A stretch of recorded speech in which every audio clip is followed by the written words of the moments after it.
Hey everyone, I'm Ashley. Welcome to my channel. In this video, I'm going to be recapping all the books that I read in April.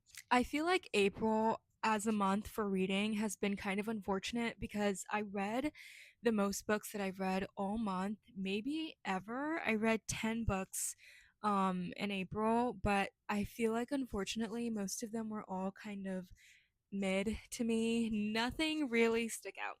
But let's go over just some like quick stats before I kind of break down all the books that I read. Like I said earlier, I read 10 books. But out of all 10 books, my average rating for April was 3.28 stars, which is so disappointing. I feel like usually it's much higher, and I'm not a strict like rater at all. So the fact that that's the average is just I don't know. It's just such a shame for me.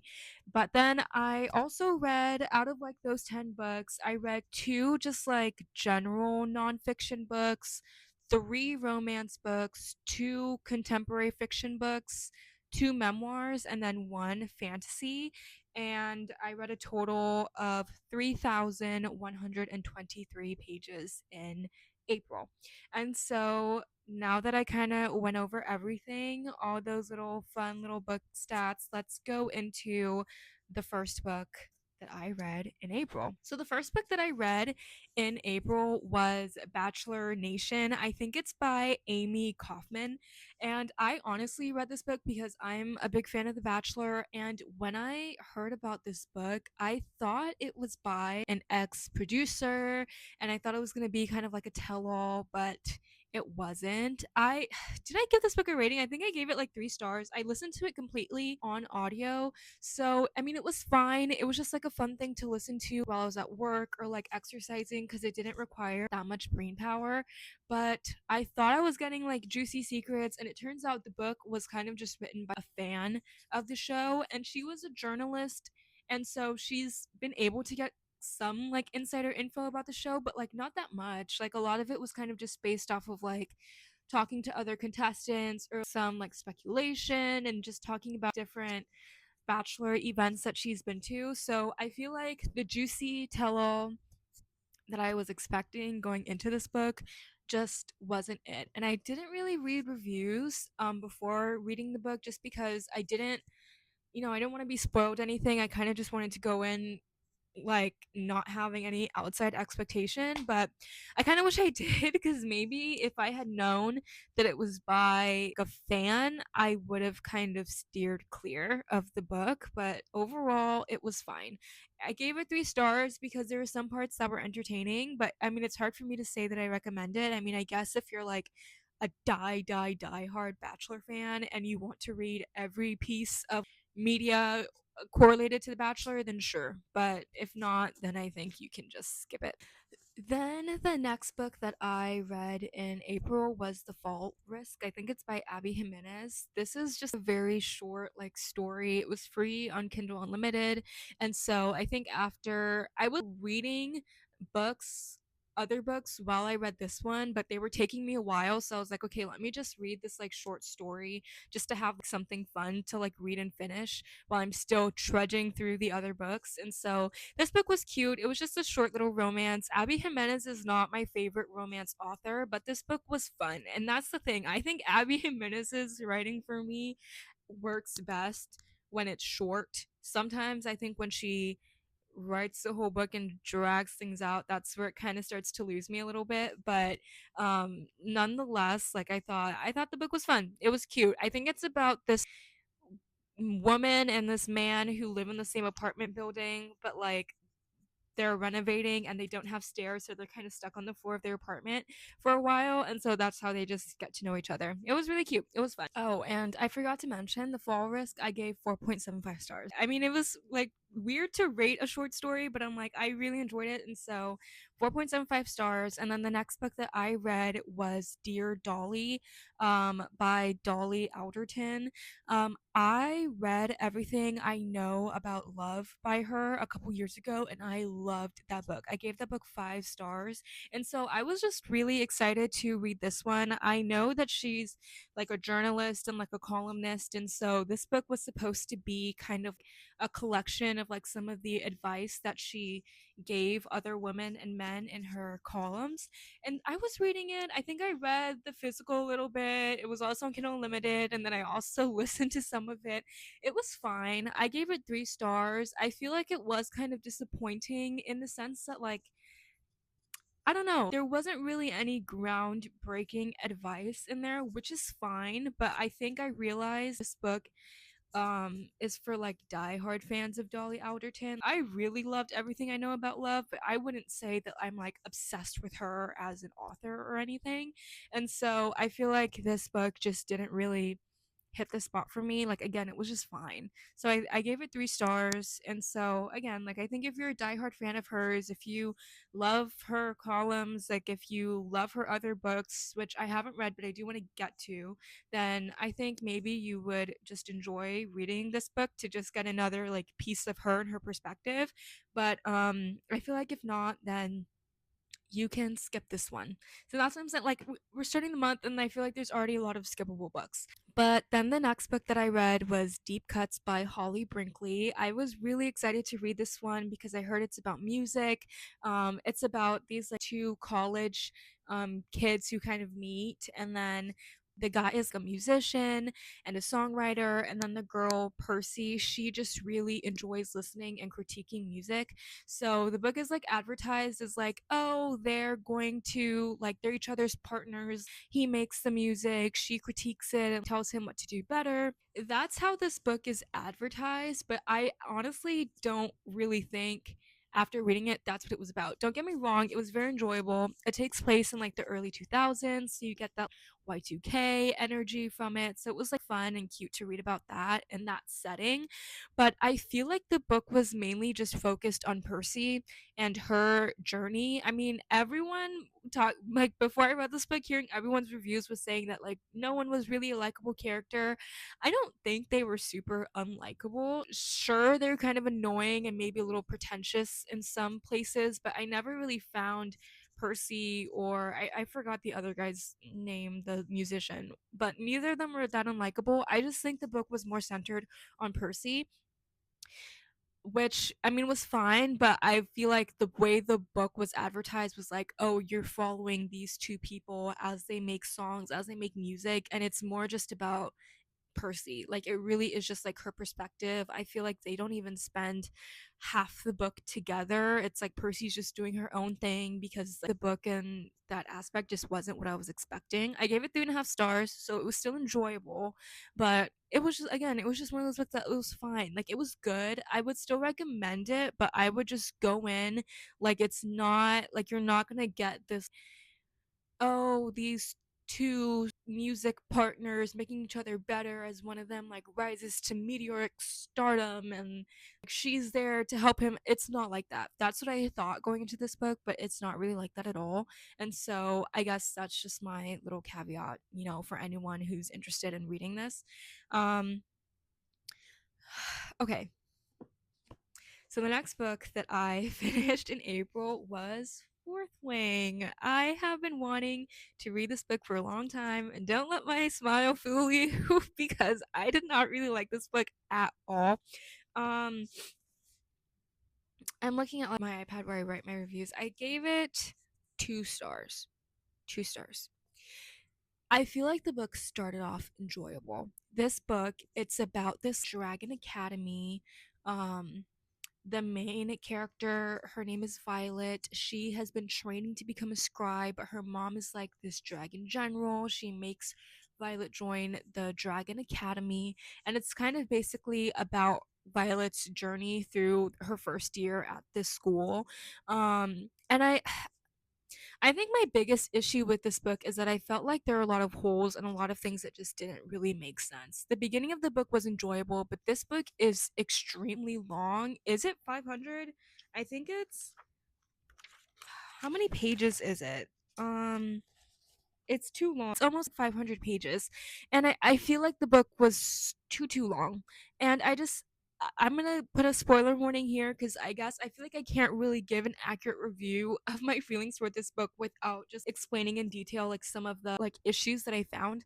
But I just feel like the structure of the school didn't really make sense, and there's so much pressure and talk about like death and dying, and there's almost no context for anything that happens. So it's like even just to get into the school, oh, you have to cross this like rickety bridge to get into the school and people die there, and then you think you're safe. Oh no, like you could still get killed by any of the students at almost any time.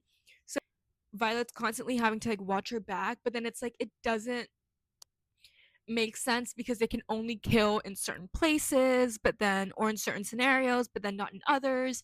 And then it's like, it's all this talk about like preparing threshing where you have to mate with your dragon. But then it turns out you may not even like mate with the dragon. And even once you bond or I shouldn't say mate, but like bond with the dragon, you could lose that bond. And so I'm like, what is the point of like hyping up and talking about all this talk about, oh my God, I need to bond with the dragon. What if I don't bond with the dragon? When after you bond with dragon, oops, it turns out you could still lose your bond with that dragon and it could still go towards someone else. And worse, even the people who don't bond can kill someone who has bonded and like take their dragon, which also doesn't make sense because the whole point is that the dragon is supposed to pick you. So even if you kill the person that dragon picked, like that still doesn't really guarantee that you're going to get that dragon. So like it just doesn't really make sense. And then it's like you bond with the dragon, but the dragon can still kill you. And it's like, it just doesn't make any sense. It's like there's one thing after another, and I think that was just my biggest problem because it's like you're building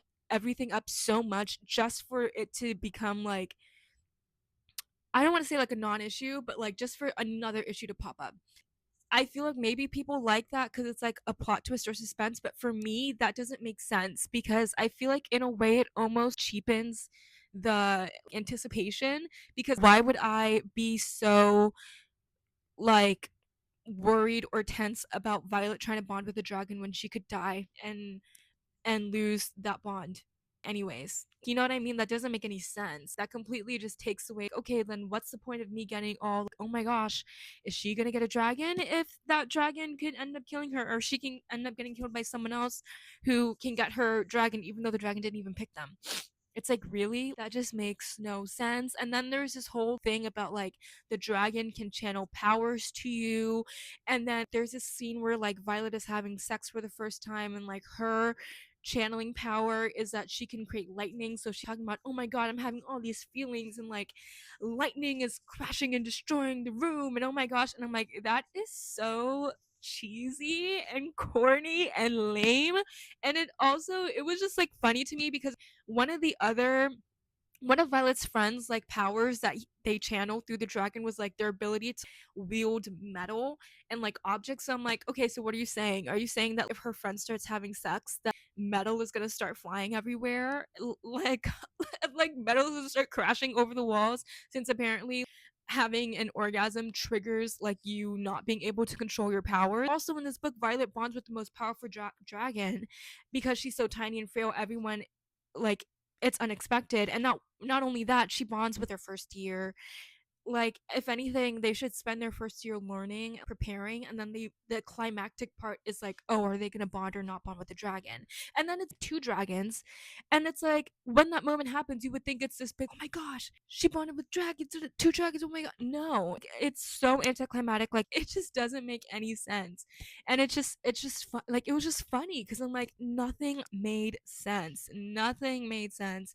I It made me sad that I didn't like this book as much because a lot of the girls in my book club love the Fourth Wing series, and I was really excited to read Fourth Wing. You know, I've been trying to get back into fantasy this year, and I heard Fourth Wing was really good, and I think the cover is so pretty, and the covers of like the other two books are so pretty. Um, but I don't know, like I really don't know if I'm gonna read Iron Flame. Apparently there's supposed to be 5 books in this series. Like I truly don't understand how each book is this thick and she's gonna get 5 books out of it. Like that already, like this first book already felt like a stretch. Like it already felt like a stretch. And literally the structure made no sense. It's like, why are they bonding with their dragons in the beginning of an extreme or appropriate reaction, even though in the book the author is telling us that's a big deal? when it happens, no one makes that big of a deal out of it. So I'm like, this book, I'm just done. I really don't know if I'm gonna read Iron Flame.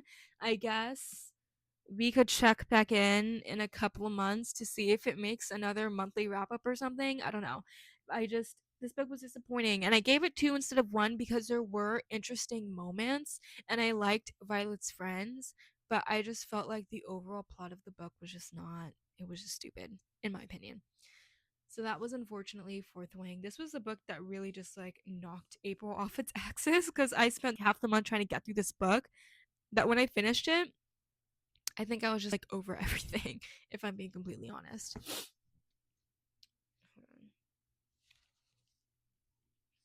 Oh, also, I forgot another thing about this book. I literally wrote a Goodreads review about this because I was just so heated at the end. Also, Violet's dragon is like mated with another dragon who's bonded with Violet's enemy at the group, so then that's how they become allies. But then it's like mated dragons cannot be apart for more than 3 days, and but they never say why, and which again, it just makes no sense and so frustrating because I'm like, you're hearing this big deal like, oh my gosh, these two dragons can't be away for more than the same day. Also, the mated dragon that like bonded to the other cadet from Violet is 2 years older than her, and so he's almost, or like a year older, so he's almost done with the academy and he has to go fight off into war, but then their dragons can't be separated for more than 3 days, so like how is that going to work? And sure, we may get that in like the next in the other books, but still, like I was so mad that we never got a reason why. It was, again, it's like everything is played up, but it's like playing up something without giving context for why it's such a big deal makes it fall flat. You can't just say, oh, mated dragons can't be separated from 3 days or else they die, or like if a dragon dies and the writer dies without explaining the reason why behind it, because then I'm just gonna be like, okay, I'm like, okay, like that's literally it. Like, okay, you told me this for what? Because you're not telling me the logic or the reasoning behind why this works. The final line did eat though. The final line did get me in the book. The final line is what makes me consider reading Iron Flame because I'm like, okay, who is this author? Rebecca Yarros. Okay, she did her big one with the final line, but I'm like, come on. Like that's the only reason why this book was not 1.75 stars, because the ending did gag me a little bit, but that's it. It was so annoying. Anyways, let's move on. The next book that I read, I think it was The Exception to the Rule. I think this was by Christina Lauren. This is another one of those like Kindle Unlimited, like Amazon novellas that I read because I needed a cleanse after Fourth Wing. Did I read this after Fourth Wing? Yeah, I did. I needed a cleanse after Fourth Wing, so I read it. This book was really cute. It was really fast and short. It's just basically this like, again, another short story romance about these two kids that have, the book is almost told entirely through email, and like the emails start in high school. One of the guy accidentally emailed the girl on Valentine's Day when he was trying to reach his teacher. So then they have this like cute tradition of like always emailing each other on Valentine's Day, and then of course leads to them eventually meeting, and it was really really cute. So I gave that one 4.75 stars as well. It was just fun. It was just a fun thing to read. And then the next book that I read was I'll Never Change My Name by Valentin Shmerkovsky. I read this book because one thing that you need to know about me is that I am obsessed with Dancing with the Stars. Like literally, Dancing with the Stars lives rent free in my head 24/7. If you mention Dancing with the Stars, I will be like that dogging up, like like turning its head like, who said that, like I need to talk to you right now. It's like literally my favorite show of all time.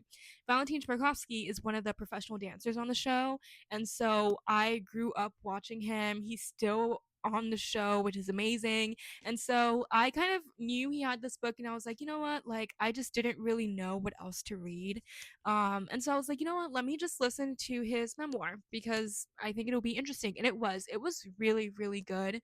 I try not to rate memoirs, and so I don't really have a rating for this one, but I will say it was like my favorite book of the month. I listened to this on audio, and it was just really cool. Obviously, for someone that I'm like, he's someone that I'm already a fan of, and so it was just cool hearing about his life. Like I knew a little bit of his background before, but just hearing him go into more detail about like how he grew up dancing, and then even like behind the scenes of his professional partners on Dancing with the Stars, that was really really cool to just listen to and just read about. I feel like I learned more about him as a person. It was cool to know a little bit about him, but obviously it's like I know I don't know him, but just hearing, how his life experiences like affect his like mindset when dancing and just his life was just really really cool. I think he's very very like wise and has a lot of good insight, and he's lived a lot of life, and so it was just fun. It was just a really really fun book to read, and I'm super glad that I got to read it. The only thing I will say about this book is that he talks about growing up dancing, but he never really goes into detail about how he got into it. Like he's from Ukraine, so he was like, "Yeah, I started dancing in Ukraine." But I guess I more just wanted to know, like, okay, what was the? I mean, I guess like he said his parents like put him and his older brother into ballroom dancing, but he said his parents aren't really dancers and don't know a lot about dance. So in my brain, I'm like, oh, I think it would have been maybe a little bit nicer to just like maybe get more of an explanation as to like how they even started dancing, because I feel like the way he talks about his dance journey in the book, it's already from this like you're it's like you're jumping right into it of like, yeah, I'm dancing and I did these competitions, da da da. But I'm like, I want to know like how you started, like what made your parents put you into this, what made it become so like intense for you. That was the only thing I felt like was missing from the book, and maybe there is no like real reason. Maybe they just like did it and then it just became his life, which is valid too. But I guess that was the only thing that I felt like I would have liked to know a little bit more about when reading this book. But overall, it was still very, very good. And then the next book that I read was The Griffin Sisters' Greatest Hits by Jennifer Weiner, I think. This book was amazing. I am so happy I read it. I wanted to read it because it's like I love anything set in the backdrop of like music or like entertainment. And it's basically about these two sisters who like had this like extremely popular, they're this extremely popular duo in like the early 2000s, but like they only released one album, and then one sister like disappeared off the face of the earth, and now it's like the other sister has a daughter who wants to become famous, and she's trying to figure out the story between behind like her mom and her the mom's sister who she's never met, and asks like why the band broke up and everything. So this book, it's kind of like a mystery, which was fun, entertainment. This book was good. I gave it 4 stars. Honestly, I feel like, again, maybe I'll put like a spoiler warning here. But I just feel like this book was so emotional. Like this book really tackles like issues like body image, social anxiety, and I will say that there's two sisters in the group, Zoe and Cassie. Cassie has always is like described in this book as like has always being fat, always being big, and just like the struggles and like the bullying that she's had to face because of that. And then on top of that, she's like incredibly musically gifted, but she's very like socially anxious and very very shy. And Zoe on the other hand loves to be in the spotlight, but she doesn't really have as much musical talent. So of course, like the whole duration of the band, there's like that constant tension there, and then there's a little bit of a love triangle with the band's guitarist. It was just very emotional reading Cassie's point of view. Like literally I would have to like stop and like dab my eyes with tears because it was just so like I remember, like, I was born in the early 2000s, but I even remember like when I was growing up, bullying was like a huge thing. And then when I got to like high school, there wasn't really so much bullying anymore, but I remember like even learning about bullying in the early 2000s and how it was so bad back then. And obviously I know this book is fictional, but like I feel like reading such like descriptions of like bullying, the judgment and the shame like towards Cassie just because she was a certain size or she wasn't as like socially inept, is that the word, as like Zoe. Like it was just very emotional to read. It was very very sad. I think the reason why this book wasn't 5 stars is because I felt like the book didn't really have like a super, I mean, it had a good conclusive ending, but I still felt like there could have been a little bit more. And I also hated Zoe as a character. Zoe's actually the worst. And then Zoe's daughter Cherry, who is trying to find out like the mystery behind the two sisters, she like hates her mom, but Cherry's also kind of the worst too. Like she's literally kind of the worst as well. She goes Cassie disappears off the face of the earth after the big like mystery incident that breaks the band apart. And I mean, even that is so sad because Cassie blames herself for everything. She doesn't allow herself joy. Like, she wants all privacy because she believes everything is her fault. And it's like, I just felt like Cherry like completely violates Cassie's privacy, but there's no consequences for Cherry. Like, Cherry violates Cassie's privacy intentionally, forces her to try to do things that she doesn't want to do for her benefit, for Cherry's benefit, but there's no holding Cherry accountable for it. Like, there's no consequence for her. And so I feel like that part of the book, like, I just really didn't like, and that's why it didn't feel like as conclusive to me, because I'm like, Zoe's the worst, and like Cherry could have been the redemption arc, but she's also kind of the worst too. So, but I would still recommend everyone read this book. It was really, really cute. It was very, very good. So that's the Griffin Sisters' greatest hits. And then I listened to From Here to the Great Unknown by Lisa Marie Presley and Riley Keough. I have heard about this book for a long time, but to be honest, I've never, I don't know. Like, I loved Riley Keough and Daisy Jones and the Six, but apart from that, I didn't really know anything else about her aside from the fact that I know that she's Elvis's granddaughter. And Lisa Marie Presley, I never really knew much about her either. So I guess I just never really felt all that interested in like learning about their life. But I was like, you know what? Like, I just need something to listen to. Because I was slugging through another book, which I'll talk about next. So I decided to listen to this book, and honestly, I mean, it was really, really good. It was very emotional, very revealing, just hearing about Lisa's life. Lisa passed before she could finish the book, so Riley Keough kind of finishes it for her, and it kind of interjects with her own personal stories, but it's all through the lens of like her mother's life. It's almost like her telling her perspective on her mother's life, if that makes sense. Um but I mean, she's lived a crazy, wild life, like from marrying Michael Jackson to Nicolas Cage to like being Elvis's daughter. It was like her life has been crazy, and then unfortunately, like losing her son and um succumbing to the demon that is addiction.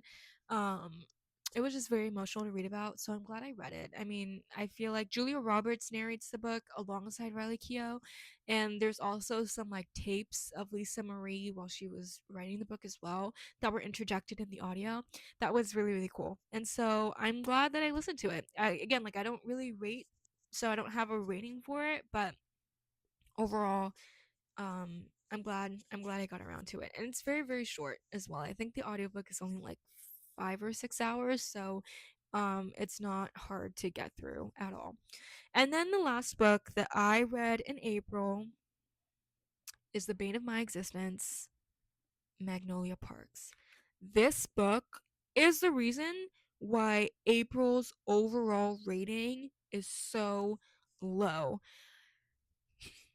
This book was the book, my like book club's book of the month in April. And I have heard, before they even picked this book as a book of the month, I've heard so many booktubers, so many book talk people talk about how much they love the Magnolia Park series. And I was like, I like reading about snobby rich people, so like I was like, okay, like this book could be fun. And I came in with that perspective that like maybe all the characters weren't going to be super likable, but I what I did not expect is for this book to be airy and meaningless and have no plot. Because I'm reading this book and I'm like where is this going? And I know it's a series, I know it's book one, but I feel like even if book one doesn't reveal everything, it still has to give you something to like hold on to, and this book gave me nothing. Everyone in the book club, when I was telling them my thoughts, were like, oh, you have to read, everyone who loved this book was like, oh, you have to read Daisy Hates Next, like it'll explain so much, and then you have to read the third book, which the second of Magnolia's story that comes after, like it'll explain so much. And I'm just like, I don't know. I d- I actually don't know if I want to do that. Because I found this book so boring. It was such a struggle to get through this book, and I literally only finished it because I think at towards the end of the month I was like, I already devoted so much time and energy into this book that like I am going to finish it just so I didn't waste my time because I'm like, I'm not gonna DNF this because that would be a waste to like the hours that I spent trying to get even halfway through this book before. And so I read this book and I just I don't even know what to say. It's just so bad. I get 1.25 stars. The 0.25 were for the girls in the book club that actually liked the book. So it wasn't a flat out one.